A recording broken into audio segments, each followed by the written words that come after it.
Excuse me, Rabbi. Hi. Shalom. Can I ask you a question? We see in the Torah that the Torah calls the land of Israel sometimes the land of Canaan. And it doesn't make any sense. Because since we are the Jewish nation and we got Eretz Israel, we got the land of Israel, for us, how come we still call it the land of Canaan? And especially if, let's say I buy a house, a brand new house, and instead of running my name on the door, I go and write somebody else's name. Tov. Doesn't make any sense. If it's our land, the Torah has to call it Eretz Israel, not Eretz Canaan. Vas-y. Maintenant, c'est un cours en français, là. C'est pas en anglais. Alors, il faut leur expliquer, c'est quoi ta super question, là? C'est quoi cette question? Une bombe atomique. Okay. Il vient, il dit dans la Torah, il y a marqué Eretz Canaan. Mais ça y est, c'est Eretz Israël qu'on doit appeler ça. Pourquoi on appelle ça Eretz Canaan? Eretz Canaan une fois, deux fois, trois fois, quatre fois. Ça y est, il dit Eretz Israël. C'est comme si que maintenant, moi je rentre j'achète un appartement, ok? Si je veux une villa, un grand château. Pas pour moi, hein. Pour les invités aussi. Pour ceux qui montent en Israël. Et pour faire une yeshiva. Et pour faire un endroit pour donner à manger à tous ceux qui ont faim. Pas que pour moi. Alors je construis une belle villa, comme ça, une grande. Et moi j'habite dans une petite pièce.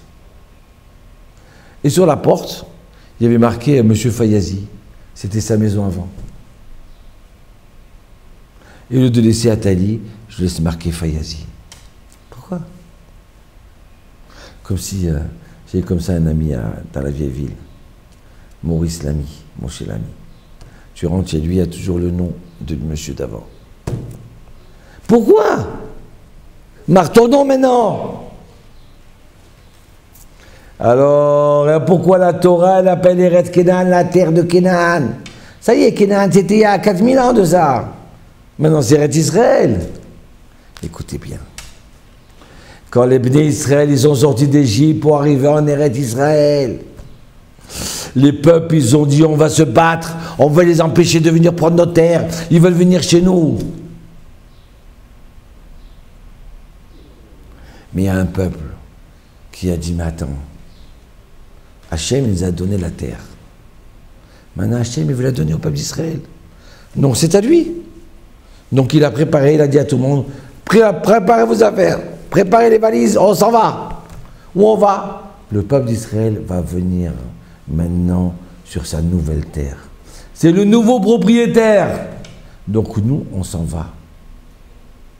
Mais où on va? On s'en va. Hachem, il dit Canaan, Canaan. Canaan, tu as été prêt à laisser ta place pour mon fils, les enfants d'Israël. Moi, je vais te donner un autre pays, immense, qui va s'appeler l'Afrique. Et pas simplement ça, je vais te faire cadeau. Tu as été prêt à te rabaisser? Comme ton nom l'indique, Canaan. Canaan, ça veut dire l'Ikana, apprendre à se baisser. Tu as été prêt à te baisser, pas comme les autres peuples, et à partir. Eh bien maintenant, je vais garder aussi sur la porte de la terre d'Israël le nom de Canaan. De temps en temps, je vais dire, on va aller sur la terre de Canaan, Eretz Canaan. Pourquoi? Pour me rappeler ton courage, comment tu as su t'abaisser et partir pour laisser ta place à quelqu'un d'autre. Ta bravoure. Quel midrash. Aïe, aïe, aïe. Quand j'ai lu ce midrash, je me suis régalé. J'ai commencé à comprendre pas mal de choses. Quand j'ai fait mon alia, c'était un peu dur. Pourquoi? Parce qu'en France, il y avait des règles. Tu as de l'argent, tu as un pote, tu es docteur, tu es ci. Donc tu continues, tu as vu justement tes règles. Et tu arrives ici, il n'y a pas de règles. Mais comment moi je suis docteur? Mais comment moi j'étais prêtre général? Mais comment j'ai dit qu'il y a de l'argent? Tu as de l'argent, d'accord, mais baisse ta tête. Ici c'est un pays où on apprend à baisser la tête. Eretz Canaan. Il y a une blague comme ça qui dit, Et il dit, il y a un type comme ça avant de mourir, l'ange de la mort, il est venu le prendre, il lui dit, allez, viens, viens, c'est le moment de mourir. Il dit, non, non, je vais avoir l'endroit où je vais. Donc alors il lui montre l'endroit, les gens sympathiques et tout le monde bien. Et voilà qu'il dit, bon, allez, c'est bon, je suis prêt à mourir. Une fois qu'il meurt, il monte en haut. Ah, mais toi, tu ne mets pas là, attends, tu ne mets pas là, mais attends, mais c'était sympa. Il dit, non. Et pourquoi c'est marrant dur comme ça? Il dit, parce qu'avant, tu étais touriste. Maintenant, tu es au Khadash. Tu es un nouvel immigrant. Alors, c'est vrai que quand on vient en Israël, c'est tout sympathique, tout est beau, tout est merveilleux. Et maintenant, alors, tu es le touriste. À l'hôtel, on te fait des révérences. Et dans les taxis, pareil. Je t'amène où tu veux, je t'amène, rajoute un petit peu de sous, je t'amène où tu veux. Et puis d'un seul coup, tu fais ton alia, un coup, et un autre coup. Mais c'est quoi ça? Pour apprendre un peu à baisser la tête. C'est dans la terre d'Hachem ici. Tu comprends? Il faut apprendre à baisser la tête. Je vais terminer par une histoire sympathique. Il y avait le Rav Chayoun, il y a 300 ans de ça. Il a construit une yeshiva de tzadikim, de kabbalistes, qui étudiaient le secret et le sod. 1 an, 2 ans, 3 ans. Et voilà qu'arrive chez lui un petit juif du Yémen. Pas de Daesh, du Yémen, un vrai juif. Il dit, Rav, je voudrais travailler ici. On n'a pas besoin. Mais tu veux étudier? Non, je ne sais pas étudier la Kabbalah, moi je ne connais pas. Alors si tu ne sais pas étudier la Kabbalah, il n'y a pas de place ici. Il dit, non mais c'est pas grave, je veux juste laver les verres, je veux m'occuper, je veux vous servir. Il voit qu'il n'y a pas le choix, il accepte.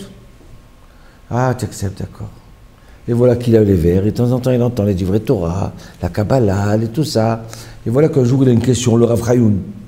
Ah, j'arrive pas à trouver la réponse, mais où est la réponse? Où elle est à cette question? Bon, on verra demain. Et tout le monde s'en va manger et dormir. Et voilà que dans la nuit, il y a quelqu'un qui rentre. Il ouvre la chambre d'études. Il ouvre le livre et écrit quelque chose. Mais qui c'est ce monsieur-là? On ne sait pas qui c'est. Le matin, le Rav, il ouvre. Alors, on avait une question, je n'ai pas trouvé la réponse. Hein, et il ouvre le livre et puis il voit la réponse à la question. Mais quelle réponse? Mais c'est extraordinaire. Qui c'est qui a donné la réponse? Ah non, c'est pas moi, c'est pas moi, c'est pas moi. Mais qui c'est qui a écrit ça? Non, c'est pas moi. Bon. Une semaine après, encore on recommence. Il a une question, il n'arrive pas à trouver la réponse. Il dit, bon, on verra demain. Et voilà quelqu'un qui rentre en cachette dans la nuit. Il écrit, mais qui c'est celui-là? Et le lendemain, le Rav, il ouvre. Ouais, quelle réponse extraordinaire, mais c'est pas possible ça. C'est Eliyahu Hanavi qui a écrit ça ou quoi? Alors là, il faut à tout prix que je sache qui c'est. Et la fille, elle a entendu la question, elle a entendu le souci de son papa. Toute la nuit, elle est restée réveillée. Parce que ce jour-là, il avait une question, elle n'avait pas la réponse, encore une fois. Et voilà qu'elle voit la porte qui s'ouvre. Ah, qui c'est qui rentre? Elle voit le livre qui s'ouvre, qui s'écrit, elle ne voit pas, mais elle ne voit pas qui c'est qui écrit. Alors elle se penche comme ça vers la fenêtre. Et d'un seul coup, elle voit, ouais, c'est le Shamash, celui qui lève les verres. Mais c'est un génie, évite d'avoir le Rav, son papa, je sais qui c'est qui écrit la réponse. C'est le Shamash, celui qui lève les verres, celui qu'on croit qu'il était un idiot. Le Rav dit quoi? Lui qui ne comprend pas la Kabbalah? Lui qui ne comprend pas ça? Ce coquin-là, il a voulu nous faire croire qu'il ne connaissait rien, mais il connaît plus que moi. Le lendemain, tous les ans, les rabbinim ils sont là autour, il appelle le Shamash. Il dit, qui c'est qui a écrit ça? Il dit, bah, quoi? Avant de me dire non, je sais que c'est toi, ma fille t'a vu. Et tu connais tout ça, et tu me fais laver les verres, et tu nous sers à nous. La honte que tu nous sers à nous. Et le Rav, il se lève, et il dit, maintenant, c'est à toi, à t'asseoir. Moi, je m'assois là-bas. Et le Rachash, il commence à pleurer, il dit, Rav, comment? Il me dit, oui, tu connais mieux que nous, c'est toi être le rabbin. Le Rav dit, Rachash, je vous en supplie, non, je ne peux pas, c'est pas possible. C'est pas possible. Et tout le monde dit, oui, mais non, non. Alors il va s'asseoir là-bas, les deux ils sont là-bas. Il dit, mais qui c'est qui va nous enseigner? Non, personne ne s'enseigne. Oui, non, oui, non. Jusqu'à que le Rav dit, c'est quoi, regarde, on ne va pas faire du Bitul Torah. Moi je ne veux pas, toi tu ne veux pas. Ce que tu vas faire, je vais te donner ma fille. Et tu vas te marier avec elle. J'aimerais un gendre. Et tu vas t'asseoir à côté de moi. Comme ça, quand je viendrai vieux, tu reprendras la place à 100%. Autrement, je ne m'assois pas là. Aïe, aïe, aïe. Comment une personne arabe qui a construit de toutes ses mains et d'un seul coup, il est prêt à laisser sa place à quelqu'un d'autre parce que c'est vrai. Voilà ce que c'est Eretz Kenaan. Eretz Israël. Israël, ça veut dire Yachar-El, droit devant Dieu. Alors on vous souhaite une bonne aliyah. Et si jamais vous êtes un peu grand et que vous montez dans l'avion pour faire votre aliyah en Eretz Israël et que vous baissez la tête pour entrer dans l'avion, alors souriez. Si ça y est, on commence à baisser la tête pour monter dans l'avion. Shalom Uvracha.